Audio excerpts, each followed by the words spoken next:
Évangile de Jésus-Christ selon saint Matthieu. En ce temps-là, voyant les foules, Jésus gravit la montagne. Il s'assit et ses disciples s'approchèrent de lui. Alors, ouvrant la bouche, il les enseignait. Il disait: Heureux les pauvres de cœur, car le royaume des cieux est à eux. Heureux ceux qui pleurent, car ils seront consolés. Heureux les doux, car ils recevront la terre en héritage.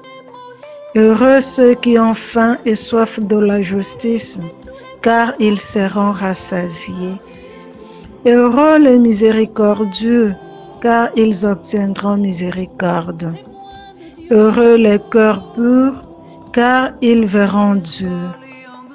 Heureux les artisans de paix, car ils seront appelés fils de Dieu. Heureux ceux qui sont persécutés pour la justice, car le royaume des cieux est à eux. Heureux êtes-vous si l'on vous insulte, si l'on vous persécute et si l'on dit faussement toutes sortes de mal contre vous à cause de moi. Réjouissez-vous, soyez dans l'allégresse, car votre récompense est grande dans les cieux. Perpétue et félicité, Agnès et Blandine, martyrs de tous les temps. Irénée et Athanase, Ambroise et Augustin. Parler des béatitudes pourrait nous faire penser à une sécurité économique émotionnelle, à une stabilité garantie dans le futur. Pourtant, le Christ n'a jamais placé complètement ses espérances dans l'aujourd'hui terrestre, ni dans les forces finies des hommes.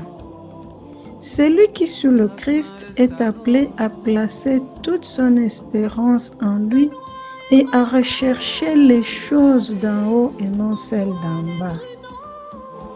La fête des saints que l'Église célèbre aujourd'hui nous rappelle que nous aussi, nous sommes en route vers le ciel et que les béatitudes sont pour nous, qui nous disons chrétiens, la carte à magne qui nous guide tout au long de notre voyage. Vers le Christ, on y va mieux sans fardeau, pauvre en esprit, focalisé sur l'essentiel qu'est la connaissance du Christ et de l'Évangile. Ceci ne veut pas dire que la richesse terrestre n'est pas une valeur en soi. Ce que l'Évangile demande, c'est de supprimer plutôt tout ce qui peut alourdir le cœur et peut faire obstacle pour aller vers le Christ. Voilà pourquoi le Christ déclare: Heureux ceux qui vivent avec sagesse et sobriété, à la fois dans la prospérité que dans les épreuves, car le Seigneur les trouvera toujours prêts à son arrivée. Heureux ceux qui compatissent aux situations et qui savent se faire proches des sentiments de joie et des douleurs des autres. Heureux qui n'abandonnent pas face aux injustices et essaient d'apporter l'équité là où la disparité engendre la souffrance et l'incompréhension. Heureux ceux qui utilisent la miséricorde et non pas la force de la loi, car ils ont fait du pardon leur drapeau, accueillant leur style de vie. Heureux ceux qui ont le corps pur, car beaucoup trouveront en eux la simplicité et la transparence. Heureux ceux qui construisent des ponts entre les situations passées et présentes pour apporter la paix de Dieu aux dépens de leurs réponses et de leur santé. Heureux sont-ils, non pas pour leur travail sur la terre, mais parce que le royaume des cieux leur est sa promis. lumière éternelle. Seigneur